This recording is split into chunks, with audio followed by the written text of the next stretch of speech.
Welcome to Nevermind the Furthermore with your host, Brian K. Morris, independent publisher, freelance hybrid author, award-winning playwright, and former mortician's assistant. Beware, beware. That might not be a phone jingling in your pocket. Join the Nevermorians for morning mischief and madness at 10 a.m. Eastern, 9 Central. Your sense of humor is the only thing you need to wear.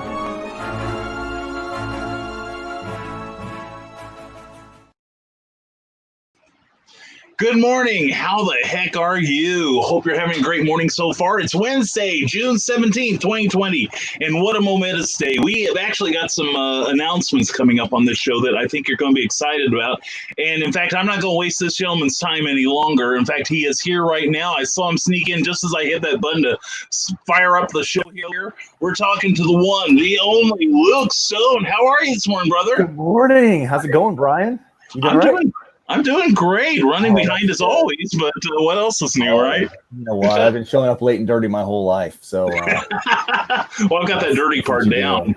I hear you. So, and Luke's going, don't say that thing to me. It's a professional thing. But anyway, yeah, oops. But anyway, as I was explaining, some people may have already clued into what we're about to talk about here. True.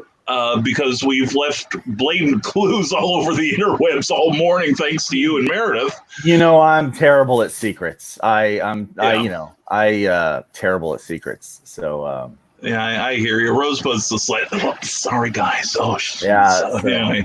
No, really exciting news. So today is the official launch day of Terraform Comics. You can go to terraformcomics.com. You can find out more about that. The Meredith Logren has put out the official press release, and the official word, the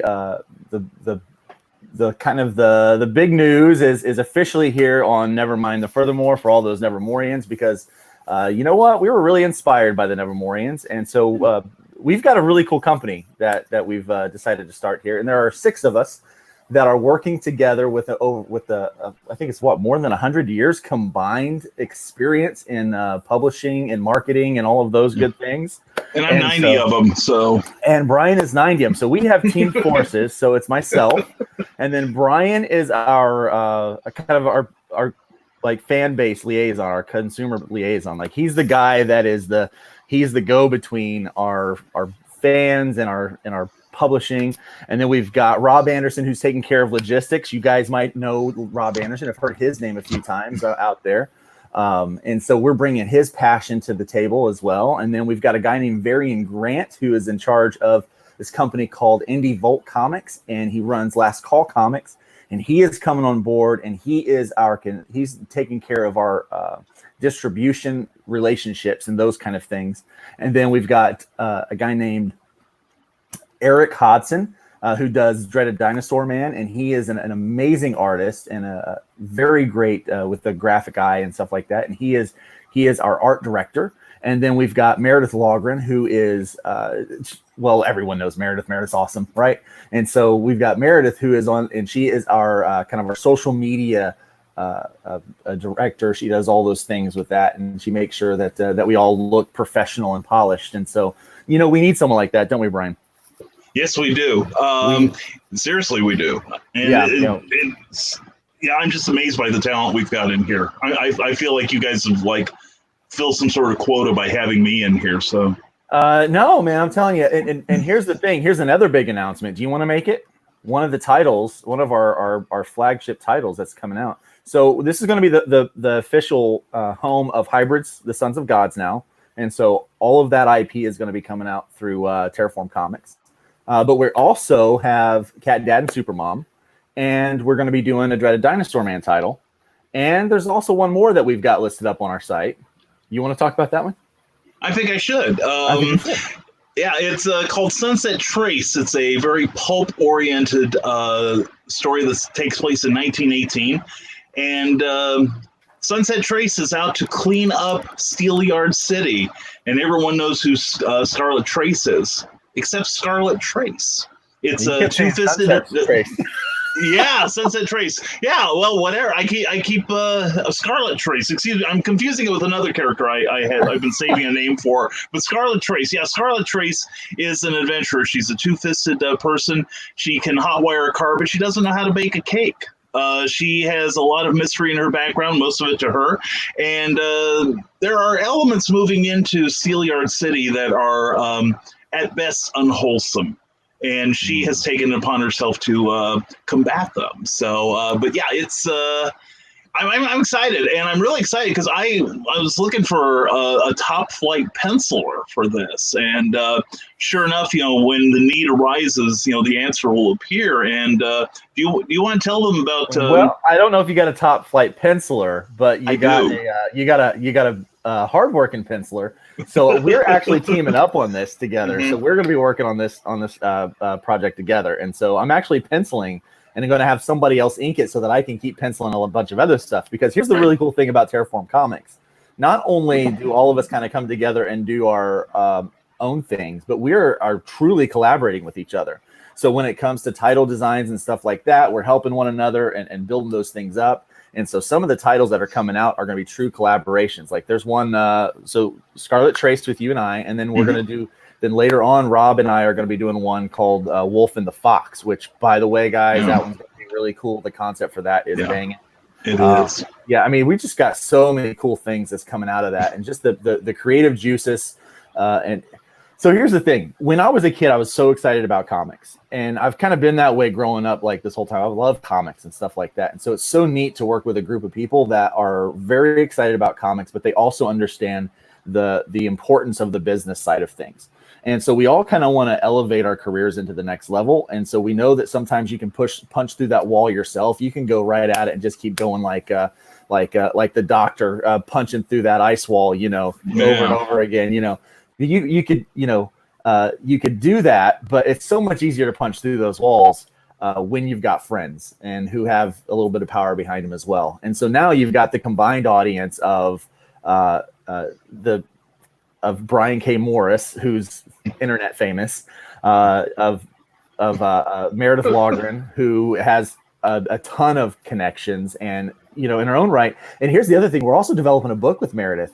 So her first comic that she's going to do is going to be a Terraform comic book. And we're going to be able to really just showcase the talent that's in our group to be able to make that an absolutely amazing book. So I'm excited about her first book, and everyone just like jaw dropping. Like, how does someone come out and put out their first book and it be that good? Well, we're going to show you, because Meredith, we've read the book. We've read the story where it's going. It's absolutely amazing. I love it. So it's going to be so good.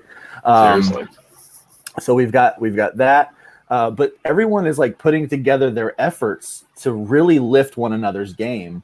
And so even if you're like, we're kind of already there, but we're even in just a few weeks that we've been talking about this and preparing for this, I've already started to see everybody's game elevate, and I'm really excited about it. And I think we're going to do some pretty insane things with indie comics. We're really truly we're trying to transform or change the landscape of comics.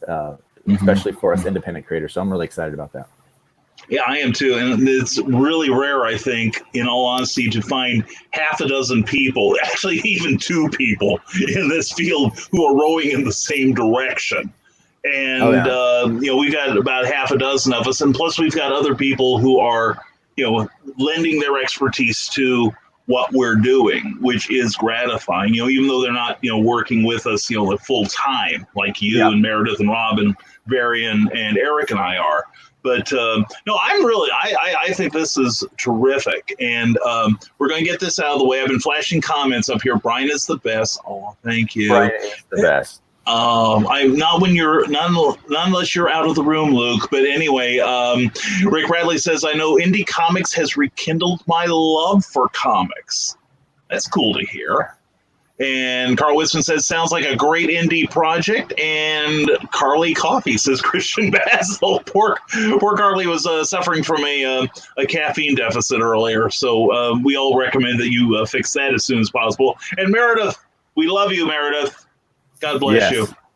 And crap, did I miss the announcement? Is that like a command and then a question or what? But anyway, you're welcome to drop in, hun. You have the code. You're welcome to share your insights and to maybe tease a little about your upcoming book that is going to be so awesome.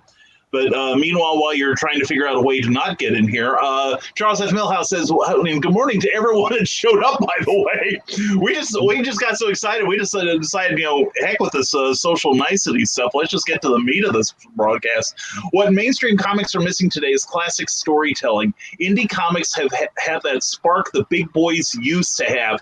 What kids and old guys need today is some classic superhero stories with a strong plot and strong stories. And we talked about that at length in our secret editorial cabal meetings, that there is something missing from a lot of current comics. And, it's just like pinups and extended fight scenes. And we all discussed the days where you bought a comic, and even if it was part of a series of books, even that, one comic had enough meat in it that you felt like, yeah, I got my money's worth out of this thing. Yeah, that's something I think we're all working towards. I really agree with that, and that was one of the things. Charles, you're kind of hitting the nail right on the head with that. The consumer is the one that suffers, and as much as we love making comics, like our main priority with Terraform Comics is the consumer. It's like if you're going to buy a book, we want you to enjoy that ride from the beginning to the end. And let's be honest, the world is so full of junk right now. We need the escape. We need that portal to a different world. And so with Scarlet Trace, this is like a pulp, like a classic pulp story. And it is, and I mean, it's going to be, guys, it's so good. And we've got, zombie books, we've got hero books, we've got, and I'll just talk for a second about what Rob's developing. I mean, really cool book there that kind of has a lot of nuance to it. I think people are going to be really surprised by the creative prowess of Rob on that one. And if anybody's ever read the Dreaded Dinosaur Man, that Eric is going to kill that. If any of you have read any of Varian Grant's writing or seen any of his work, man, he's got a project that we're going to be announcing later this week. Once he's worked out all the details. God, I'm telling you, you guys are not going to be on short supply of really good quality stuff. And at the same time, we're recruiting other creators to come and work under our label and our title right now. Most of those are by invite. You can go to our website and right now at terraformcomics.com, and you can do the submissions form. But we're being very selective. And I actually told someone this. I said, I'm personally leaning more towards signing up the creator rather than the IP, because I'm really looking at, like, is your book something that is going to reach the audience that we have, but are you going to be energetic about that too? Because it's not just the IP. The pitch is only half of it. We're the other half of it, aren't we? Yeah, we are. Yeah, and we want creators who are enthusiastic about what they do, whether it's for themselves, for us, or whatever. That I see too many people in not just in comics, but in many creative fields who think, okay, I send it out into the open marketplace and then it sells itself, but it just doesn't work that way anymore, kids. So, a lot of companies now, I'm finding, do look at your social media presence. And this is a tip for everyone. In fact, I've gotten a couple of gigs simply, partly because they know I can do the work, and partly because they know I will tell everything with a pulse that we've got this thing. I'll tell, I'll talk to the family pet if I think I can sell an extra book or two. So I'm like looking real bad about keeping secrets about this stuff. I'm surprised I kept it secret this long about Scarlet Trace. So that's pretty good for me. I was trying so hard too. I was like, I don't want to blow the news, so I was leaving it up to you, and I was like, man, I can't wait till he spills the beans because I'm excited about this one. sorry to let you down by doing the right thing. You just can't trust anyone to do the wrong thing anymore. Right. What times do we live in? Michaela Jade is going to say, maybe I can be set free if the temperature rise. I can quit early. Legally, I have to spray chemical fertilizer. Well, if you want fertilizer, come tell them you got to visit my show. The two are interrelated somehow, I'm told. And Trevor Hawkins. Howdy to you, my friend. Trevor Hawkins is cover artist on many of my books, including the Haunting Scripts of Bachelor's Grove, Volcana, and Santa Sign. So, he did the Volcana cover? Yeah, that's my boy. Sweet. We may have to talk to Trevor, you know? Yeah, absolutely. Yeah, so I told you I can get you some gigs. And hello, Sarah. Ted Davies says, great list of people and creators abound. Very exciting. I think it is too. And then I think once we get going, I think that will be, like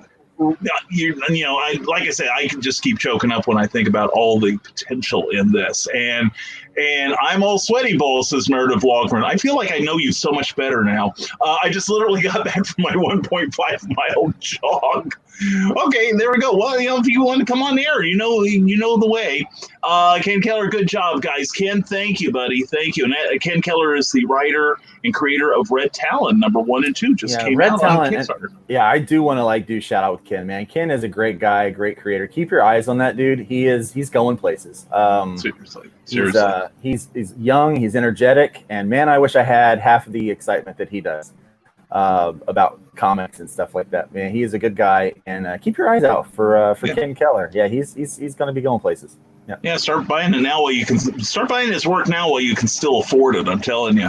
And Rob Anderson, part of the team, Terraform is also a beacon for creators willing to put in the work. That's right. Absolutely. Yeah, because that's the one thing we've got people who have high standards. Frankly, we're not just going to put out a book simply because you made the deadline. There will be some hard work involved, and I expect to get edited and rewriting and everything, and I'll cry for about 20 minutes, then knuckle down and do the work. So here we go. Yeah. We have already started doing that to each other, haven't we, though? We've kind of been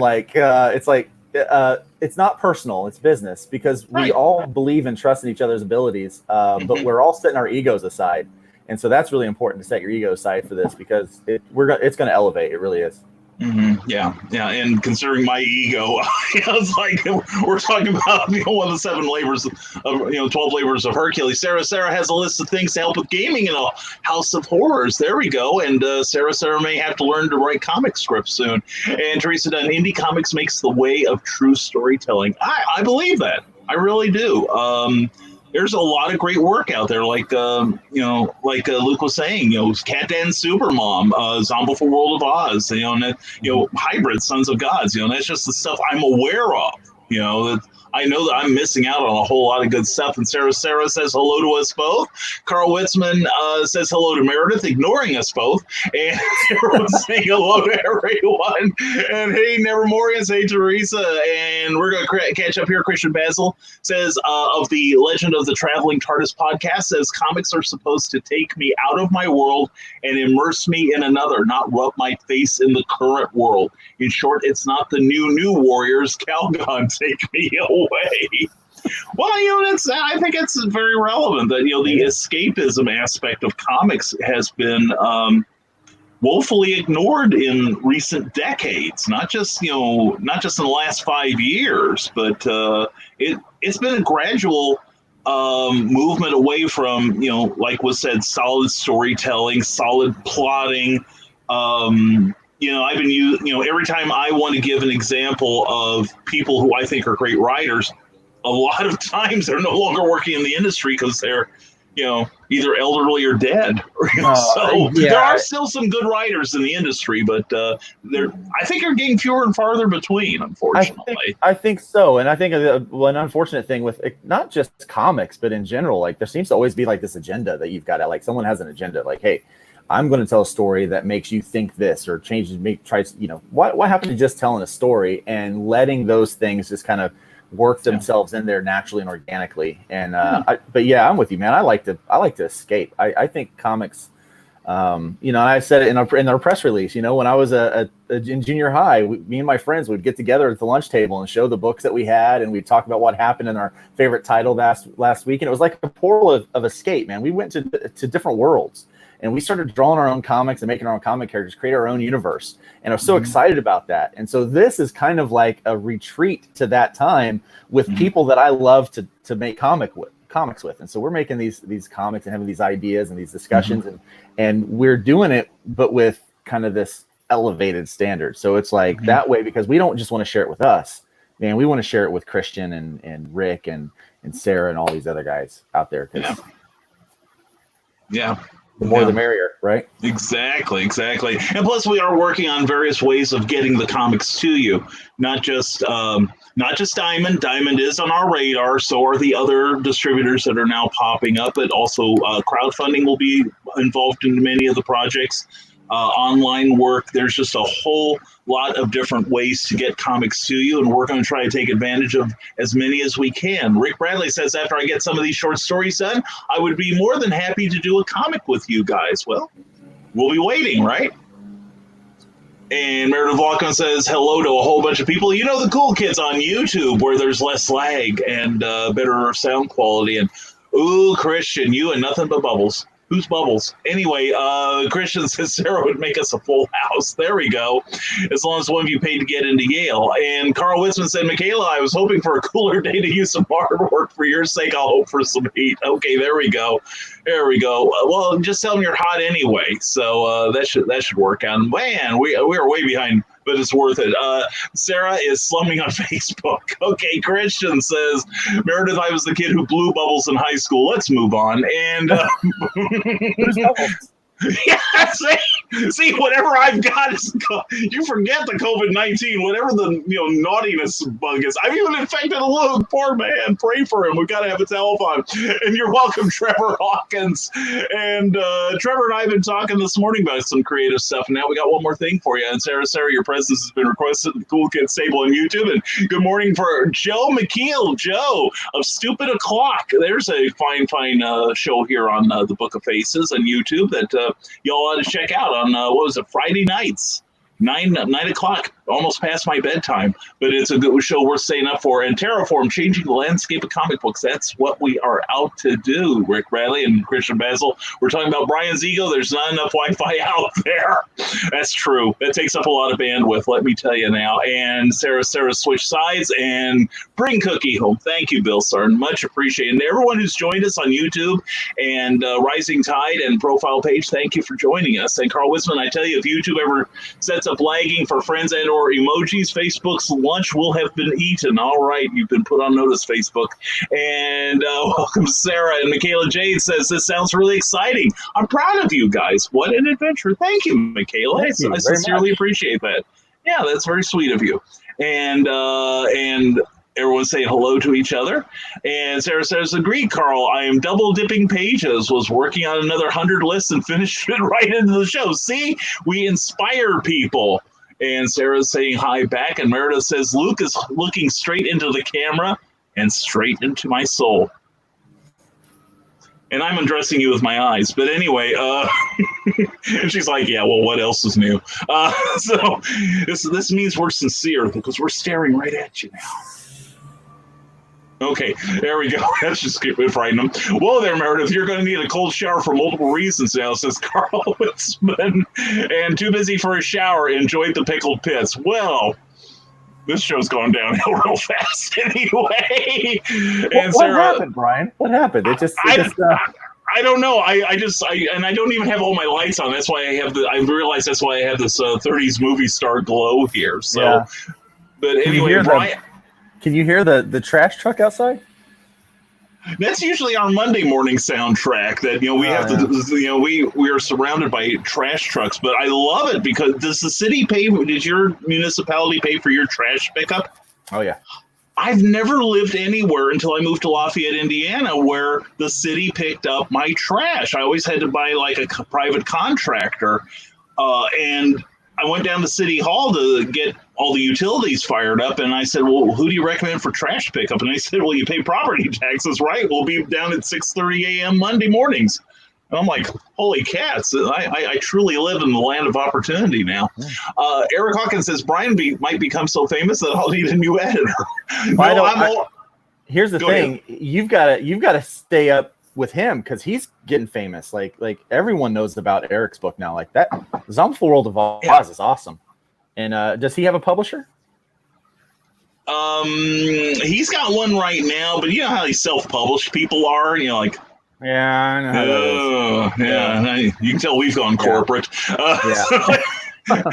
But Eric, I might be talking to you about something because Eric and I have talked about something brewing that is uniquely ours. You know, not just me bringing in someone else's IP or Eric bringing in his IPs.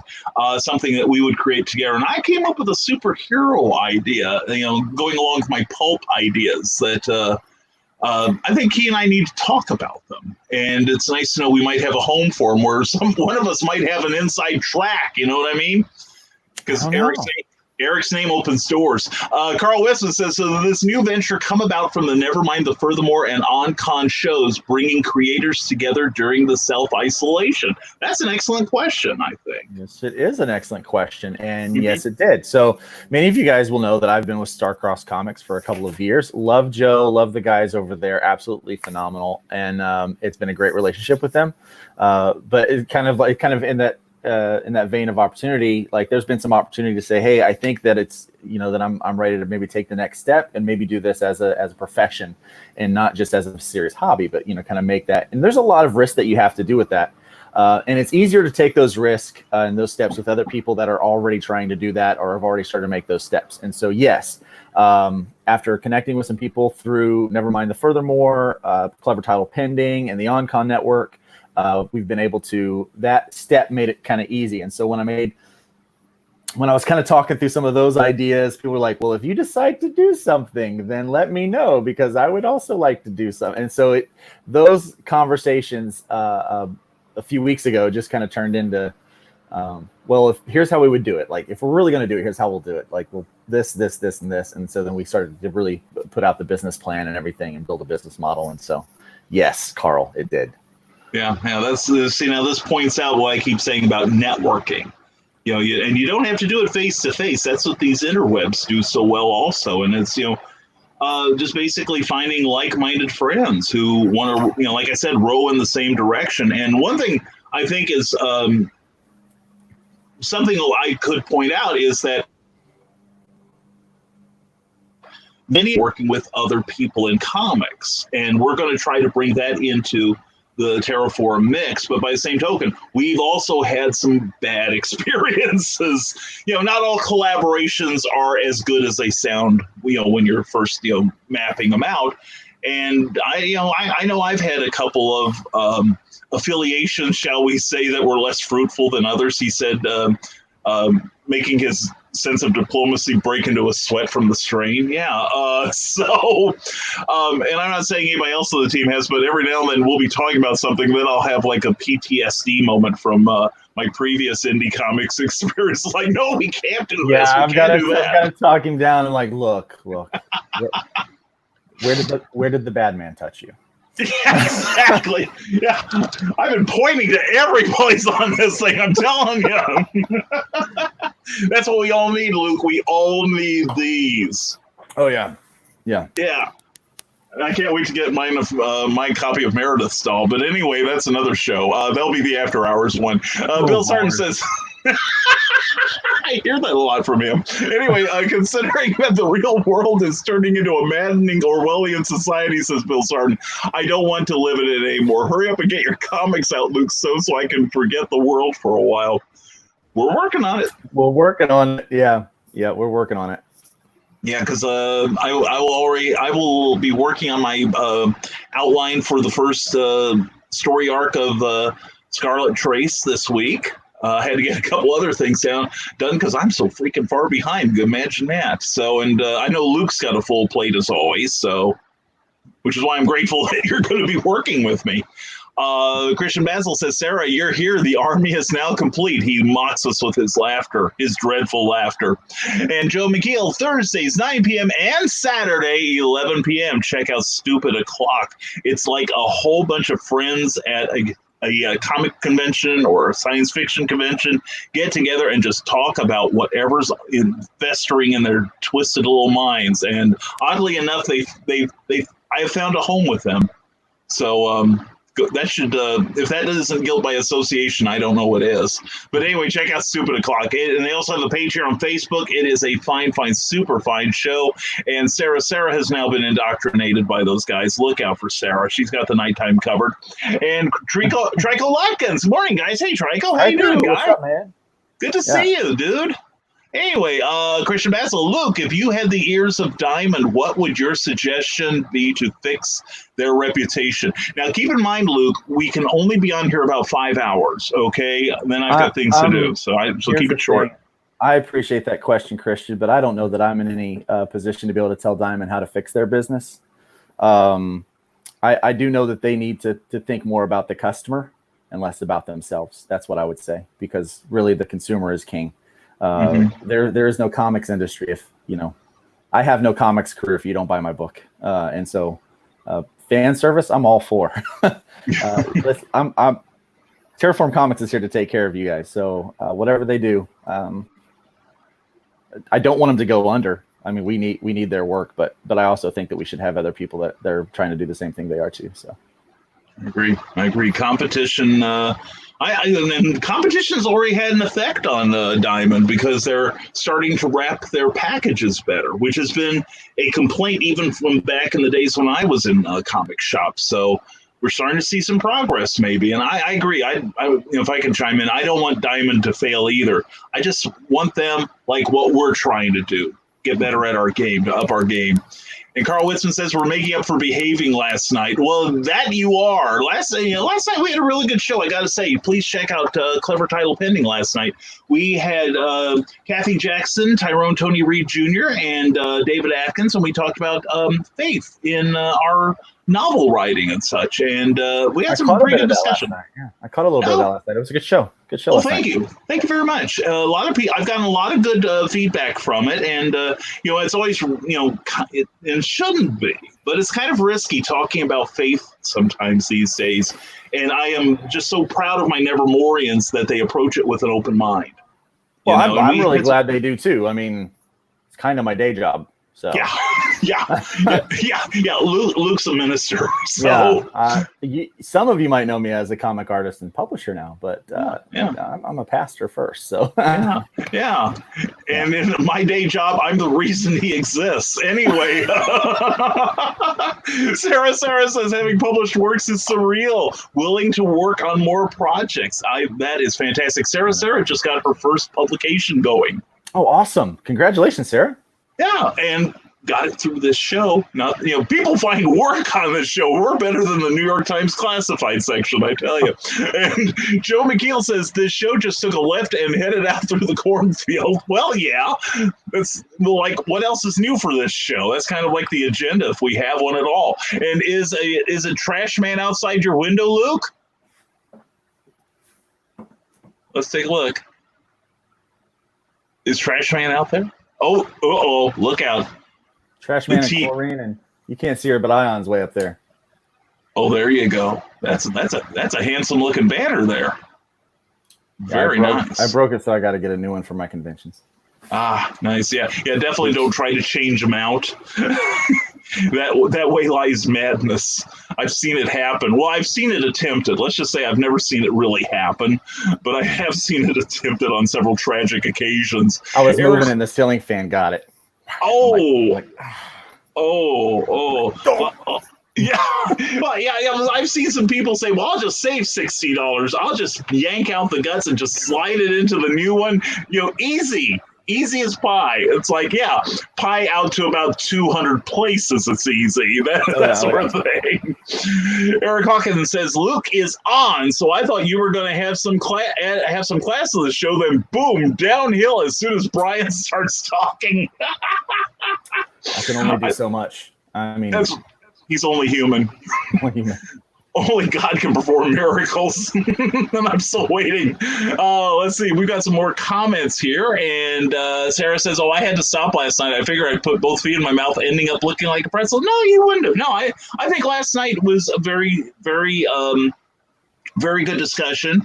And, Sarah is pagan, and, good for you. Like I said at the top of the show, Bob Dylan said it best. We've all got to worship someone, and as long as you do no harm, it just depends on which team you want to back for is all.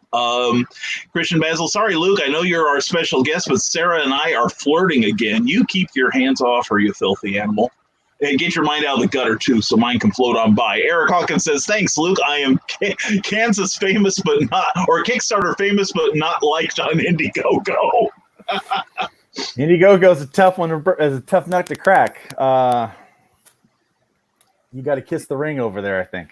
That's true. That's true. Yeah. Now, the thing is, Luke, you do have something going on IndieGoGo at the moment, do you not? I do. I do have something going on IndieGoGo. So right now, for a short time, you can still get the original printing of Hybrids, the Sons of Gods, the complete first arc. I've got a few copies left. Not very many, Brian. I mean, I'm really, really. You're really, down really like down to the wire. Like we're talking. Yeah. Single digits availability right now. But you can they're go going fast. And you can go to the IndieGoGo and you can purchase what's left of the Starcrossed badged books that I have, and then there's some Starcrossed badged books at the Starcrossed website. So if you want those original printings, you need to go over there and get them either through the IndieGoGo or you need to get them through the Starcrossed website, because once those are gone. And so the next badge, I'll be posting some pictures today, but there's a Terraform badge that's going on the floppies, and it's muy caliente. Oh yeah. Oh, it looks good. Oh, it's gonna make your collection look pretty. Anyway. Nice. Seriously. It seriously is. It's beautiful branding. And Rick Radley asks, will you still have crossovers with Starcrossed Comics? That's a very good question, Rick. Thank you.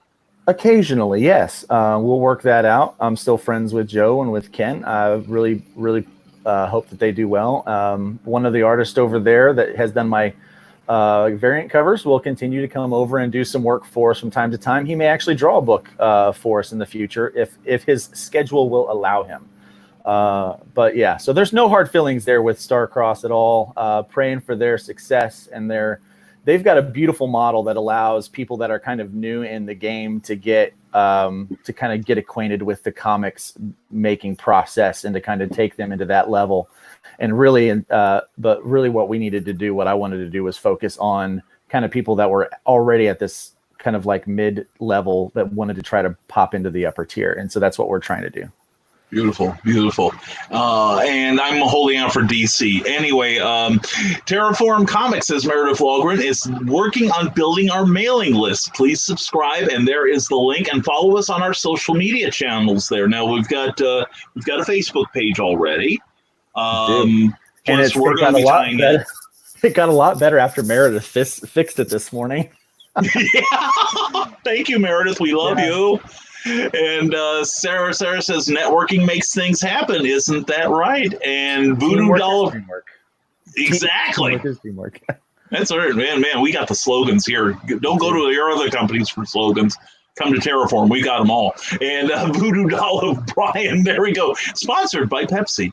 And lick the spine of the Brian doll. I don't know if I want photographic evidence of that. Luke, you look bewildered. I'm just going to cover my eyes. You go for it.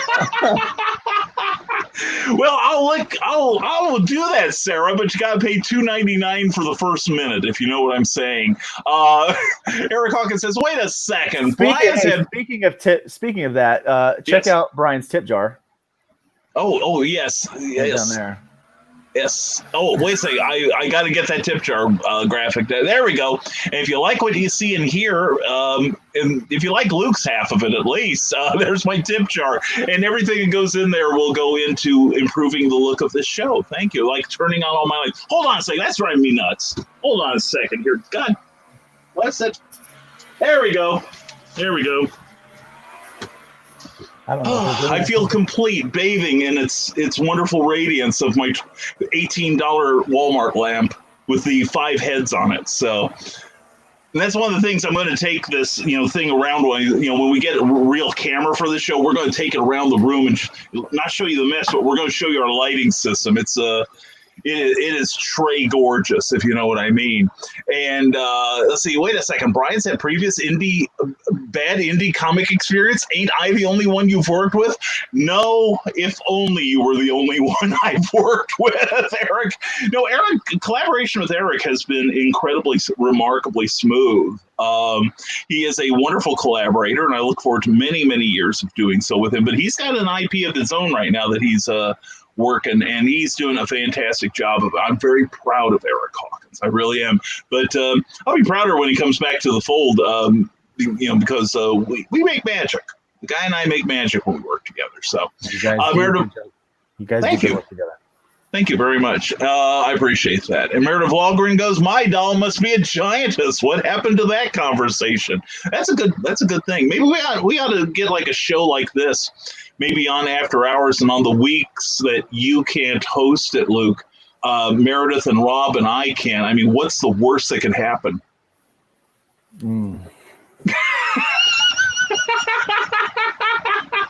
Just don't tell me about it. Just don't tell. I promise. Just hide those links from me. I don't want to know. Just start praying the minute you sign off on the previous show. You're going to need every second of it, every erg of your praying energy. Oh, hey, I will say this though. What's worse than that is being friends with your congregation members on Facebook. There's sometimes I'm like, oh Lord, I gotta see you on Sunday. Why? Yeah, and apologize for my friends, right? Just hide this stuff from me. I don't need to see it. Come on. That's all right. Okay, we'll shield your tender eyes from our perfidy. Yeah, and I can just imagine, what's that guy with the fez, and what's that woman's problem with being taller than everyone? What the hell? Anyway, Carl Witzman said that might have been the intention of the lady who made that doll. Then Brian liked it too much. That could be. There's a story in there for you. And Luke, is the new publishing company a co-op, or are you the owner? Asks Ted Davies, who did the variant cover for Hybrids #5. So y'all ought to pick that up. Yeah, you should definitely check that out. Ted is a great creator in his own right. He does great work, and very entertaining guy. And it is a co-op. But there are 6. So, and yes, I'm an owner, but there's 6 of us that are the owners of the company, and so we work with other people in a co-op relationship. But this is an LLC, and there are 6 names on that LLC. So there we go. All right, we're legal as heck. And Sarah, you are a deviant. I love it. Well, we all do. As Luke starts biting his nails, and Rick Bradley, get him, Eric. Thanks. Like, Eric needs encouragement. And Carl Witzman, we're going to need a bigger skein of yarn, Meredith. And it's awesome to be a deviant. I bet you didn't know that, did you, Luke? It's awesome to be a deviant. Okay, we're moving on. Anyway, Rob Anderson says it's time for a more inclusive indie space. The era of indie is here. Independent, next gen, diverse, endless entertainment, and that's what our new company Terraform is all about. And thanks, Luke. And I still find it funny. My son was so surprised that Luke was a minister after I talked about hybrids, says Rick Bradley. Hey, I'm still surprised I'm a minister. God chooses some weird people to do things. You see that in the Bible. That's the best. That was the consolation for me. Like, it's like when I was like, I feel like I'm supposed to be a pastor, and the invite came, and I'm like, I don't really feel like a normal guy for that, but I was like, he picked some weirdos in the Bible too, some roughnecks and stuff like that. So yeah, I get it. I get it, Rick. You're just following in the grand tradition, right? Yes. And what a tradition it is.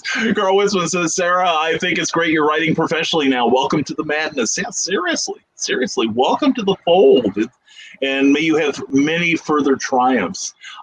Christian Basil says, people have made faith and geekdom faux pas of company. People don't understand that comics were founded in Greek mythology and in some cases faith. Well, my favorite superhero is a retelling of Moses in the bulrushes, and he, think about it, he also exhibited powers far beyond those of mortal men, and worked to the benefit of others and served as an example. So, there's my guy. So, and, our myths, that's the thing about comics. We are creating modern myths. Look at Superman, look at Batman. And like the classic myths of old, how they changed through the centuries in those cases. And now, centuries, or not centuries, it seems like it some days, but, decades later, we can still discuss Superman and Batman and classic characters, even more recent ones like the Fantastic Four or Spider-Man, and still, have commonality between what's happening today with those characters and what's happening back then, because the core of them probably haven't changed appreciably. So yeah, it's not necessarily like sometimes people say, oh, well, that's cultural, but no, I think it's situational. And I think that's what's great about some of these characters in comics. It's like it breaks down walls and it becomes like some of the best conversations I've had has been around comics, and some of the most diverse relationships that I've ever built have been based on comics and love of comics. So definitely. Good stuff. Definitely. Yeah. And speaking of good stuff, thank you, Rob Anderson. There's my link to my Amazon page. I appreciate that. I really do, Rob. And I love mythology and comics. I do too. Comics are how I learned about mythology. I was a fan of the Incredible Thor, so I went down to the Danville, Illinois Public Library and sequestered myself in the basement and started reading up on the guy. And like, this isn't, this isn't right. Bullfinch's mythology got it all wrong. But anyway, if you like mythology and comics, you'll definitely like hybrids, because that's the whole thing. Like that's where it comes from. And I tie in how mythology, Greek mythology, is actually has roots in the other religious text and backgrounds and stuff like that. So it's really kind of cool. Yeah, it is very cool. It's an excellent series. I really like it. Bill Sargent says, for years, Diamond had no competition, and it's probably partly due to the problems they have today. Competition keeps everyone honest most of the time. I agree. And even some of the problems I found, like I said, were evident way back in the day when they, rose to the top of the pile, even before they became the only game in town for a lot of places. Michaela Jade, I'm right there with Sarah. Christianity is not my thing, but I live and let live. And that's, that was one of the things I liked about last night, the fact that we all had a very respectful conversation, even when we deviated towards the end into more contemporary issues, which were, you think religion's prickly to talk about. Let's drag race relations and prejudice into it. You're juggling, you're pretty much juggling nitroglycerin from that point on. Sarah says, I can tell. Yeah, that's why we're avoiding it at Terraform as best we can. Even I'm going to behave, okay? Relatively. I can tell Luke was a youth minister before becoming a senior pastor. I grew up in church and can totally see that. That is very cool. In fact, when I started teaching, I was like, I'm not going to change any of my style or tactics. I said, I'm just going to talk to everyone like they're 17, and they loved it. They loved that. And so I still am just, my youth group has just gotten older. That's it. I love it. Carl Witzman, the only church that I visit now is St. Nana of the Immaculate Vocabulary, but only because they sponsor my drunken rant. That's true. Sorry, Nana, for many things we've said on this show. Eric Hawkins, Luke knows what ring needs to be kissed on IndieGoGo. I won't kiss that ring. Sure, I'd like tens of thousands of dollars, but I have dignity most days. Well, you can see my you crack me up. You can see my IndieGoGo, unfortunately, has only made about $900 and some dollars. So I haven't kissed any rings there yet. Yeah, well, pucker up, guys. That's all I've got to say. And Christian Basil says, Luke, as far as branding and marketing, how do you promote to separate your comics from the competition? That's an excellent question, too. Thank you. That is a good question. And the thing is, I don't really look that we have competition. Like, we have other people that are making good books out there, and I think that quality books are going to sift themselves to the top. If you're really working to make a good quality product as far as story and art and fit and finish goes, then you're not going to have to worry about. People are going to find that, and it's going to be word of mouth that's going to do that. And of course, we're going to market and brand as much as we can. We've got distribution chains already in play right now that we're going to do. We've got, how many of us are actually personalities on the interwebs, and we can market there. So there's going to be that. And so the reputation and the heart of the people that are already involved is going to say a lot about that. And so we're actually right now building our mailing list. And so our goal is to have a pretty sizable mailing list so that we can reach more and more people. But as far as kind of the marketing and promote to separate from the competition, I don't feel like I'm in competition with anyone else. I feel like we are just trying to make really good comics that will speak to an audience, a very diverse audience of all ages, of all backgrounds, and of all everything. So like with hybrids, I feel like you don't have to be a Christian to enjoy that. And I don't feel like you have to, be anything really to enjoy that story. I write it for everyone, and there's a piece of that story for everybody, and that's what we want to do. So I really don't think there's any competition out there. Just other people that are making really cool comics, but on a different path, and we just happen to be at Terraform Comics, rowing in the same direction right now. Exactly, and it's not a matter of like trying to displace anyone. We're not trying to destroy anyone else's business. I think we all can get along, and I think the comics industry would be better if we all got along. Each of us with our own niche, our little cult of personality, if you will, and we'll just worry about what comes out of Terraform, and we won't worry about what comes out of anyone else's. So I'm thinking. John B. Pica says a little late, but joining now. Good morning, Multiverse. Good morning, Citizen Pica. Hope you're having a good morning, my friend. And Christian says, Brian said two-fisted person. I'm letting that go. Yeah, everyone. Oh, Sarah, what have you started? Happy New Comics Day. And there are a few titles out this AM. Yeah, I saw that. Production's gearing up, but keep an eye on us. That's who you need. And Sarah mocks Christian with her laughter. And John B. Pica, Brian, you can improve the look of your show by cleaning your lens. I did. I think I need to sandblast it or something. So, but you got to recognize what it's taking a picture of. There are only so many improvements you can make on the show. Hold on. Like that. There we go. Yeah, there we go. Let's see. Let's apply. I didn't apply any spit. Maybe that's the difference. No, it must be maybe it's my spit that's doing it, and it's eating out the lens. Bill Sargent says, "Everyone, quick, donate to Brian's tip jar so he won't lick his voodoo doll." Okay, if I can make another $1,000 in the next 10 minutes, I will not lick the spine of my voodoo doll. How's that? I think we need to call on the masses because. Brother, I love you, but that's not something I want to see.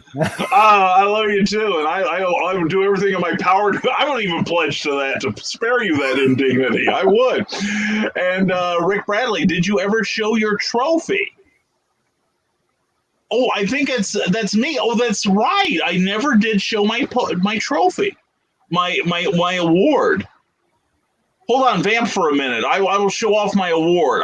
Because I have it here by. I'm glad you reminded me, Rick, and this will make it another historic moment. Okay, speak eloquently.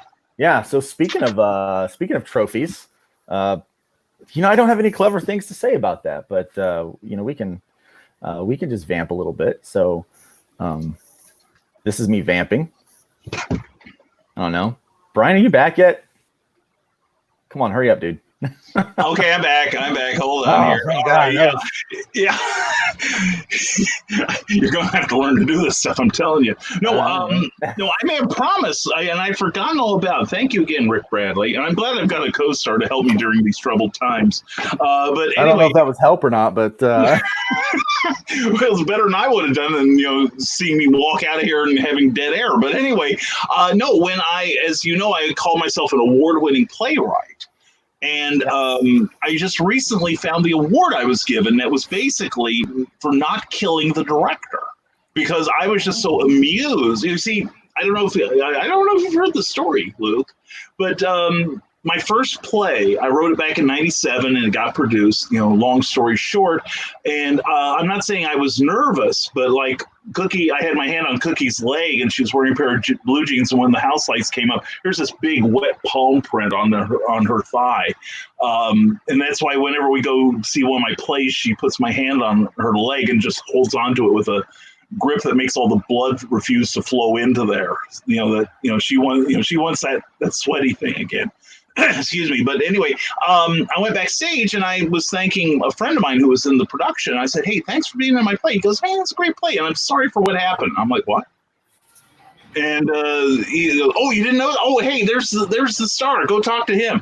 And so I went up to the lead and I said, "Hey, listen, thanks for being in my play. It really meant a lot." And he goes, "Oh yeah, and, oh man, I'm so sorry for what happened." I'm like, "What? We knew what happened." Somebody start talking now. Yeah, and it's like each and every member of the cast passed me to the next person like a hot potato. And finally, I got to the last one, who was the director. And it turned out that the director had the person whose role he was in, the actor previously playing that role, had left during the first day of Tech Week. Like, Oh, wow. you know, yeah, like there's no turning back from that point. So the director memorized the play, a 45-minute play, in one night. And during the course of the production, not that I noticed, but it was page 10, he went from page 10 to page 13 in his nervousness. Yeah. Just nothing serious, just some jokes, some clues to the murder, nothing really, pivotal to the show. So He's just filling some plot holes. I mean, but who really cares about that? It's always nice to stumble into a nice hole in the plot, right? Exactly. I'm big on holes, but anyway, I said I'd behave anyway. But the thing was, the next night I came for the next performance. They said, "You got to come to the cast party, Brian. We've got something for you." I said, "Okay." And so the theater, Red Mask Theater in Danville, Illinois, is at the Catherine Randolph Theater. And Catherine Randolph is the lady who organized the thing. And every year they have an awards show like the Tonys, and they give away the Katie. Okay. And it's this big, beautiful glass thing, okay, that the lead, the various actors who win get. Well, I got the mini Katie, which is stained plywood and pressboard. And I treasure this like I would an Oscar. And this is the award from which I do the air quotes. This is why I'm an award-winning playwright, because I wrote a play and it wound up getting me this. So that's pretty awesome, dude. I am proud of it. I wouldn't even air quote that stuff. I'd be like, badge, check it out, award winning. Well, you see, the thing is also, this thing has gotten me so many jobs because I put that in air quotes because I'm like, it probably took them about 10 minutes to make this thing. And I love them to death. And I notice I still have it. But it's like, it's still worthy of air quotes. And the thing is, in 20 plus years of using that in my resume, that I'm award-winning playwright, only 3 people in 23 years have ever questioned why there's quotes around that. And none of them were editors or publishers or writers or readers. A couple, they were all 3 readers, but nobody that's in any of the industries I'm in have ever questioned why that's in quotes. So either it doesn't matter. Maybe they understand what the quotes mean. They're like, yeah. And we're a publishing company. Exactly. And I've been published in 6 countries. Yeah, that's it. I get that. And they're probably all like rolling their eyes until they can read the bottom of their brain. And Ryan, we're going to pay you with real money. Oh, no, you aren't, young man. I demand exposure. So... Oh, Carl Winsman says, "I still have to download my feisty heroines." That's right, Amy Hale. Hello, Amy Hale. And she has a new book that is #1 in Amazon right now called Feisty Heroines. She has a story in it. Please check it. W. She just says W. She's getting political on us, is what it is. She's reminiscing for days gone by. And what's the worst that can happen? Famous last words, is Amy. And did I mention how pragmatic Amy can be? Rob Anderson, creator of Written Sins. We are unclearly ascended to the plateau of fame now that we are on Creator of Written Sins. Hi guys, how you doing? So anyway, so we got to behave now, I guess. And Goodreads, there's my Goodreads page. Thank you, Rob. Thank you so much. I appreciate it as always. Christian Basil, Luke, I wrote a comedic Christmas play that was an untold version of the Bible, a part that the Bible may have left out. My advice, don't perform such a play in front of diehard evangelicals. I would agree. I would absolutely agree. Mm-hmm. Yeah. Irreverence has its price, unfortunately. It certainly does. Yeah. That's why Santa Sign was originally a 10-minute Christmas play. But that notice how swiftly that word irreverent fell out. That was usually the word that was prominent on my rejection slips. So, Christian, not trying to stereotype, but it was brutal. I bet.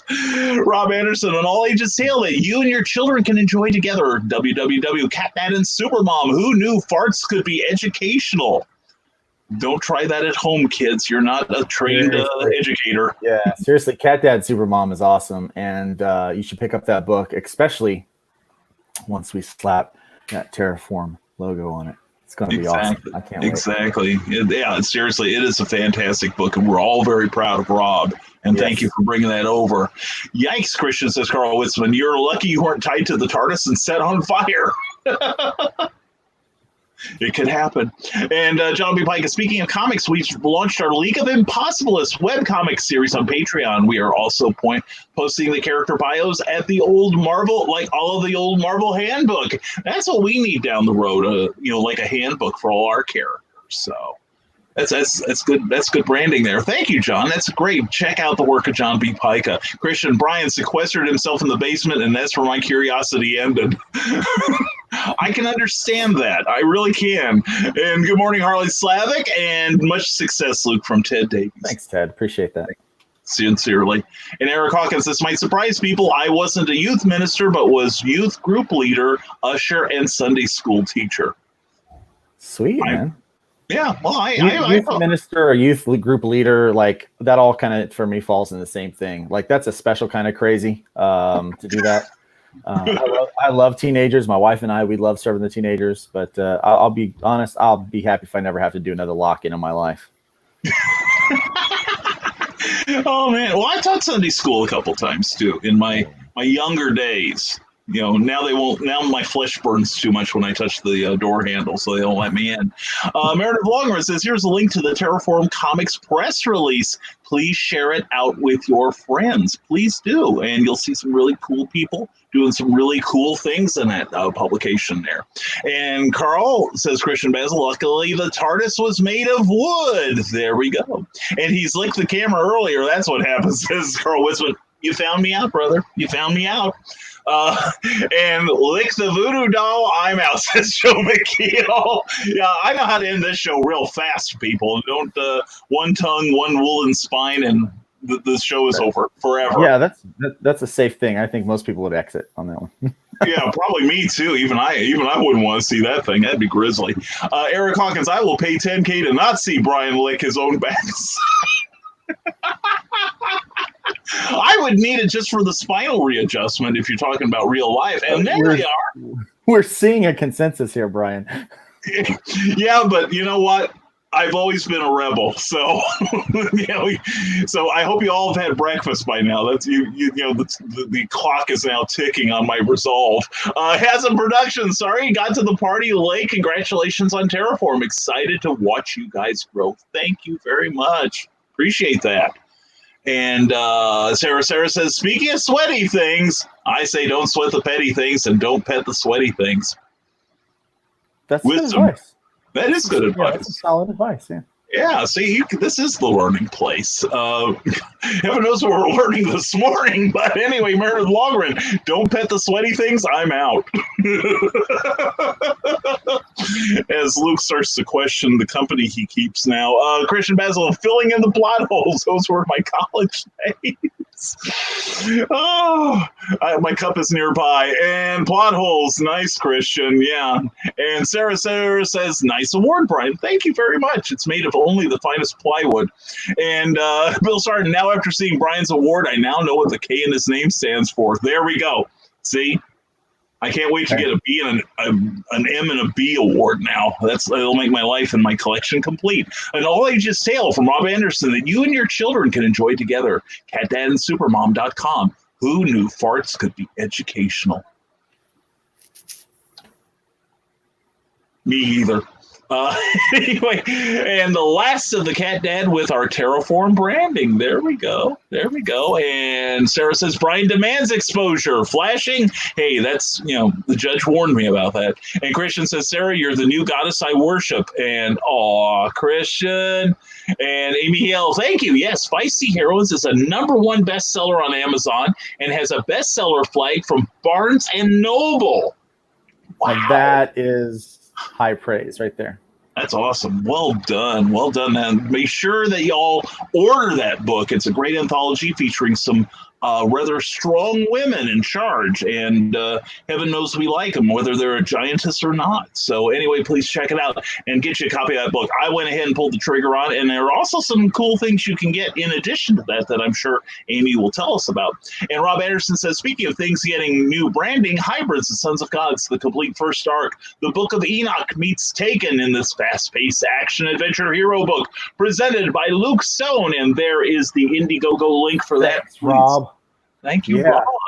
Yeah, sell me out so that I can actually the printer, I sent off the files to the printer last night. He's updating the covers and a couple of the inside pages, and dude, yeah, I'm excited. It's gonna be sweet. It's gonna be sweet. And Rob is awesome for all the links, just awesome in general. Couldn't agree more. Seriously, couldn't agree more. And speaking of links, there's one on my Smashwords page. Thank you, Rob. Thank you so much. Carl Wisman says, thinks about a Sarah cult. Anyone thirsty for some Kool-Aid? Oh my goodness, there's a reference for you. And be a pair. Professional, ethical, authentic, respectful. There we go. That's good advice. I'm authentic, but need to work on that. Anyway, I need to hold something back. Anyway, Harley Slavic says, Luke, have you given thought to getting merch and media other than comics made of your properties? Absolutely. I'm all about merch. You can see that. No, here, let me take it down. Let me take it down. Yeah, okay. You can see. There you go. So I got the hybrid shirts. Yeah, and we're going to do some Terraform stuff like T-shirts and things like that. But yeah, hybrids is we've got trading cards for hybrids. I've got bracelets for hybrids. I've got shirts for hybrids. I've got hats. And we're going to do this for all of our properties because here's the thing. It's great to read them, but we want people to be able to spend their entire day with these IPs and these characters. And so it's even better to wear them and be able to, spend more time with them. So there you go. There you go. So put a sticker on your laptop, little something to put on your keychain. Start your car up with Scarlet Trace. There we go. Just get the whole package. That's all there is to it. And Kool-Aid's is yum, says Sarah. Eric Hawkins says, O'Brien, I lettered 9 pages last night, so expect it this weekend. Don't be spoiling it for everybody else, since you will be the first one to read it. Hey, I kept this secret by Jingo. I can do your secret too. So on Zaba for World of Oz #2, we're at the end. And never mind. And Harley's Live Comics along with other media is what I mean. Are you talking about like maybe movies or TV shows or podcasts or what? I don't think we're averse to it. Well, we're doing a hybrids RPG. I will be looking for an animation studio or animation studios to try to work with some of our IPs in the future. And we are going to be helping Rob actively seek out Cat Dad and Supermom to get into animation because it needs to be. Oh yeah, it screams to be animated. Really, it does. And Sarah asks, remember the Kool-Aid Man? I miss those commercials. Do I remember the Kool-Aid Man? Oh yeah! Oh yeah! It's in our DNA, people. Ted Davies says Retrieve 2 is closing in on sellout status. Thank you for your support. Get your signed copies while supplies last. And there's the link. Check it out. It's really a good book. What would you do if you found you could be punished for the sins of a previous life?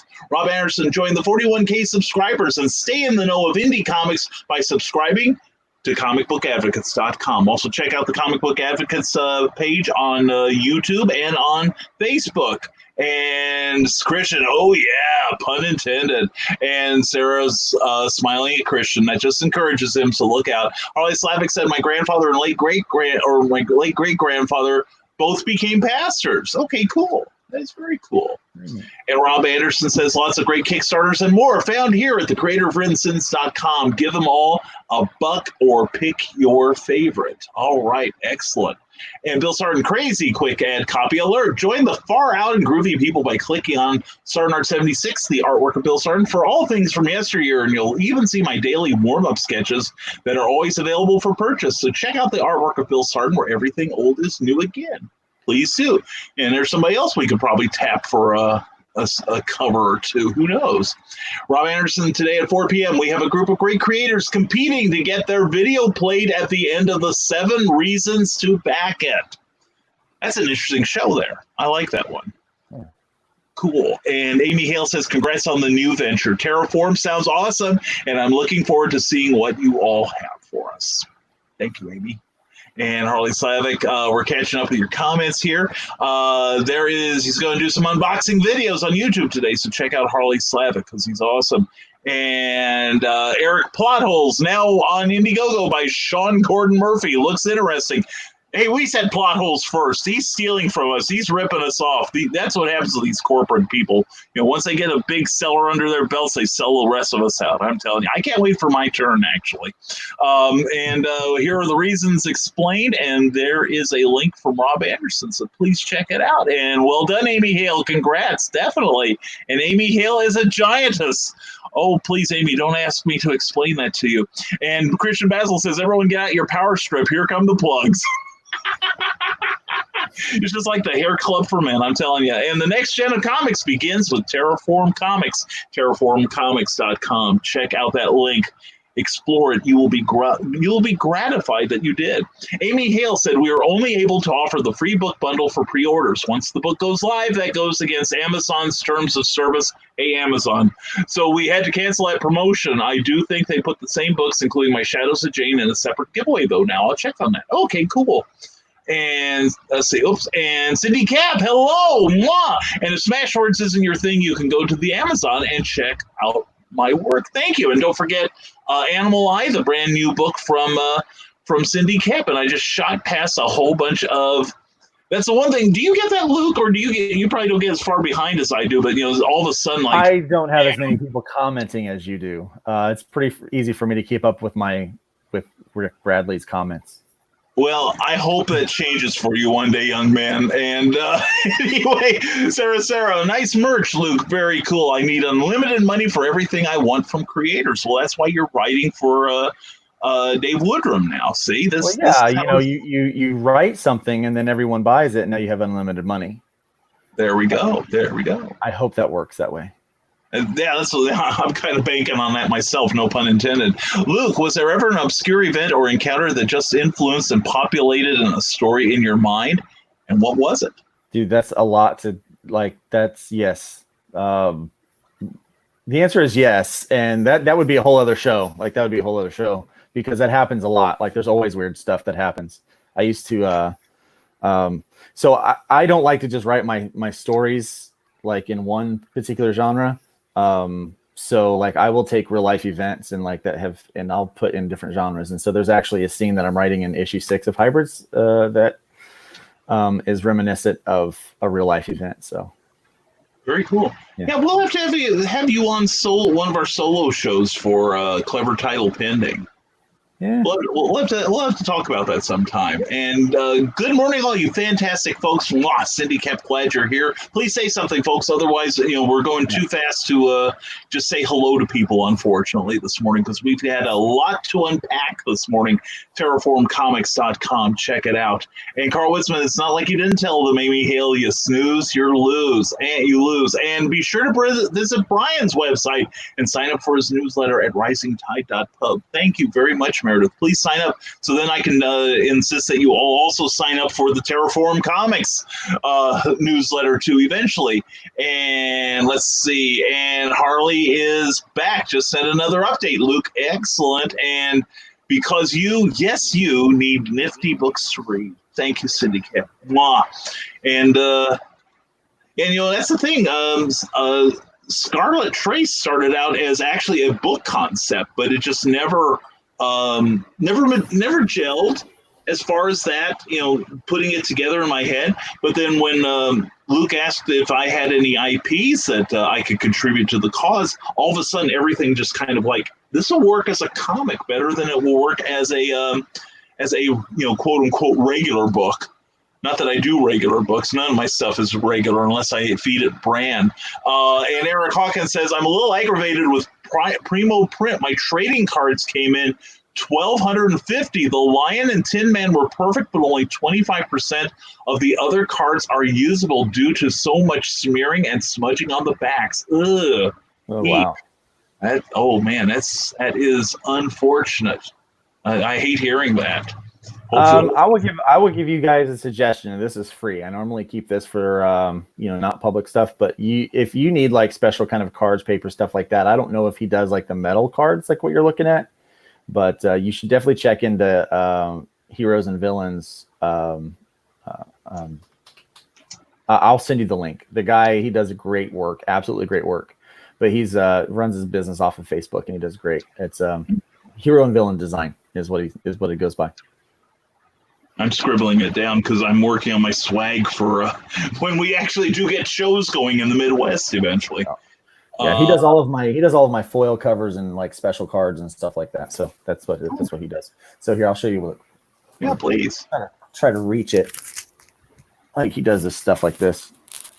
That's lovely. And this lava cover and that's sexy right there, isn't it? Look at that. Oh my goodness, yes. Gorgeous. Yeah. So yeah, he does all that stuff like that. So I don't know if he does metal or not, but you should check him out, Eric. He does really good work. Very cool. Very cool. Thank you very much for that tip there. And be careful what you wish for, Luke, says Carl Witzman. And you also need some fun artwork. Go to SarnArt76, the artwork of Bill Sarton. Thank you, Cindy Cap. Also go to CKOEPP.com and sign up for her Bombdigalicious newsletter because it's awesome. And so is she. And Sarah, now that I'm working on publishing and Drive-Thru RPG, I bet I can help get games promoted on there. Good thinking, young lady. Good thinking.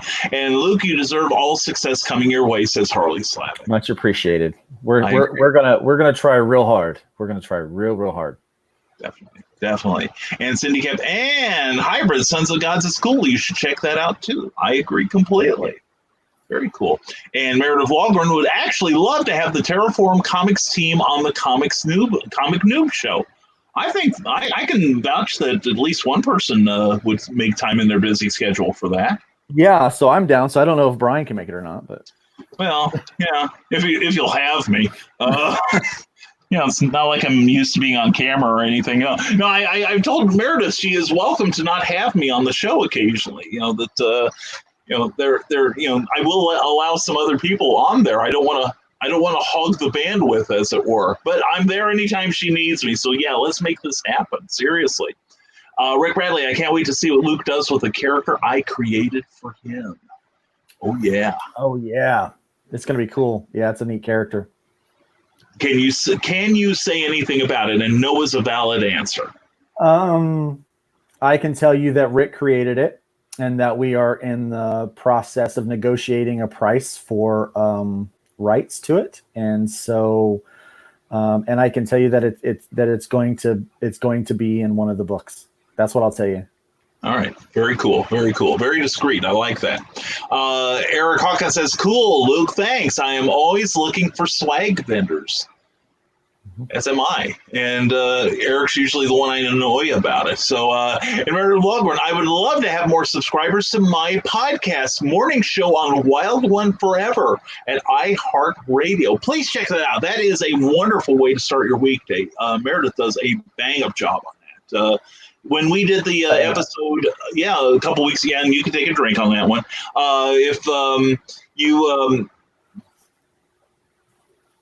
So anyway, if you really want to start your day on a positive note, please check out Wild One. It is, and the Morning Nosh, Meredith does a great job. She did a wonderful follow-up to the episode of Clever Title Penning we did a couple weeks ago on imposter syndrome. It was just like, just the few things we did not get around to mentioning. She wrapped it all up in a nice little package. Yes, I said package. And Luke says, I'm going to drown if I keep showing up here. Anyway. Well, there's a reason why Meredith is a part of Terraform Comics, because she is very quality at what she does. Like she's very, very good at what she does. So you need to check out her shows. You need to listen to it. Like it is, it's especially if you don't even have to watch it live. Like I'll like go back and listen while I'm drawing or doing some other comic work. Just great stuff, great content. So good stuff for if you're a geek, if you like, hey, I'm a geek, it's for you. You should definitely check it out. Seriously. Yeah, she does do great work. And she is responsible also for getting Clever Title Pending on iHeartRadio. So if you ever go there, you can check out our past broadcasts there. Cindy Cap, for fantastic book covers, you need to contact Matt Ostrom or Mary Champagne Finley, Elk Jerky for the Soul. I love that title. So anyway, check those folks out. All right. And Luke's camera is so good. What brand is it? Asks Carl Whitman. This is a cheap $30 webcam from Amazon. So yeah, best kind. It doesn't. I don't think it has a brand name. I'll find the link and I'll post it in the chats. Yeah, that's the one thing. That's the one thing. When you do this sort of thing, you don't have to spend a lot of money. I'm using my laptop camera. In fact, I'm going to upgrade to a real camera soon, just like Pinocchio will make it one. So Harley Sivik says, I can see hybrids as an animated movie or series. I suggest to you, Luke, that you start a film studio to adapt your properties the way you want them to be adapted. Just a suggestion. Oh, that's not a bad suggestion. Or I can make a deal with someone who has a film studio or animation studio that I get final say on the how my characters are used.